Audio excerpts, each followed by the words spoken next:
प्रयागराज के महाकुंभ में मौनी अमावस्या के दिन मची भगदड़ में मध्य प्रदेश के छतरपुर की रहने वाली हुकम लोधी मौत का शिकार हो गई थी।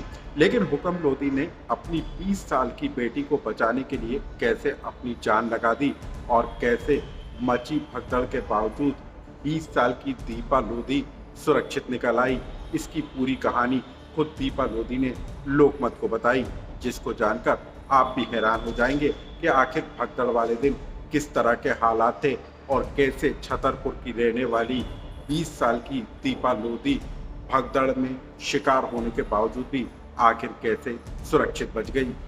नमस्कार, मैं हूं अनुराग श्रीवास्तव और आप देख रहे हैं लोकमत हिंदी।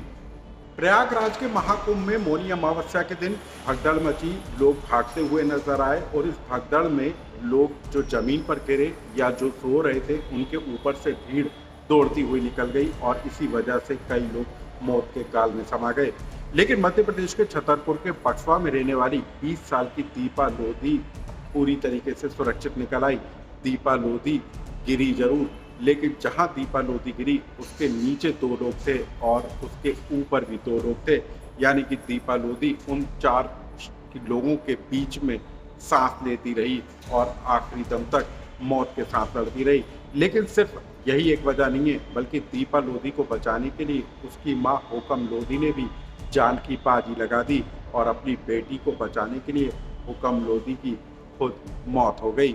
हुकम लोधी ने भीड़ में अपनी बच्ची को बचाने के लिए पूरा दम लगाने का काम किया, लेकिन भगदड़ का वो खुद शिकार हो गई। दीपा लोधी ने जो लोकमत को बताया वो हम हूबहू आपको बताने का काम करेंगे। दीपा लोधी के मुताबिक जब वह स्नान के लिए जा रहे थे तब उन्हें धक्का दिया गया और वह गिर गई। दीपा के नीचे भी लोग पड़े थे और ऊपर भी 2 लोग थे। दीपा ने कहा उसे सांस लेने में दिक्कत हो रही थी, उठाने के लिए कोई नहीं था, लेकिन मां ने उसको बचाने के लिए पूरा दम लगाया और वह गिर गई और उनके ऊपर से लोग दौड़ते भागते हुए निकल गए। मैं चिल्लाती रही कि मां को बचा लो, मां को बचा लो, लेकिन कोई सुनने वाला नहीं था। पुलिस कई घंटों की देरी से आई। 12 बजे की यह घटना है और पुलिस लगभग 1:30 बजे आई। जब मैं भगदड़ से बाहर निकली, कुछ देर के बाद एम्बुलेंस आई और मां को लेकर चली गई। मैं एम्बुलेंस के पीछे कई दूरी तक भागी, लेकिन उसके बाद मैं घायल अवस्था में थी तो मुझे भी डॉक्टर अस्पताल में ले गए और वहां पर मेरा इलाज कराया गया।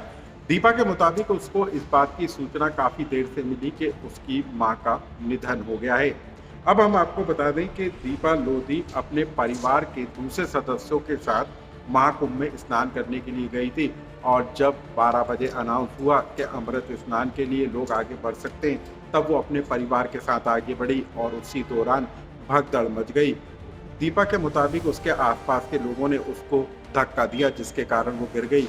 लेकिन जहां वो गिरी उसके नीचे भी कुछ लोग पड़े हुए थे और उसके ऊपर भी कुछ लोग गिरे, इसी वजह से उसकी जान बच गई।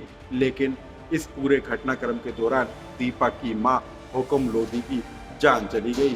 दीपा के मुताबिक जिला प्रशासन के द्वारा उनको 15,000 रुपए की आर्थिक मदद दी गई और एक एम्बुलेंस दी गई, जिसके जरिए वो अपने मां के शव को लेकर जो है अपने गांव तक पहुंचे। हम आपको बता दें कि दीपा लोधी के पिता का कई सालों पहले निधन हो चुका है और अब सर से मां का साया भी हट गया है, लेकिन मां की ममता ने ये बता दिया कि उसने कैसे अपनी बेटी की जान बचाने के लिए खुद की जान को दांव पर लगा दिया। इस खबर से जुड़ा कोई कमेंट्स हो तो हमें कमेंट्स बॉक्स में लिखकर जरूर बताएं।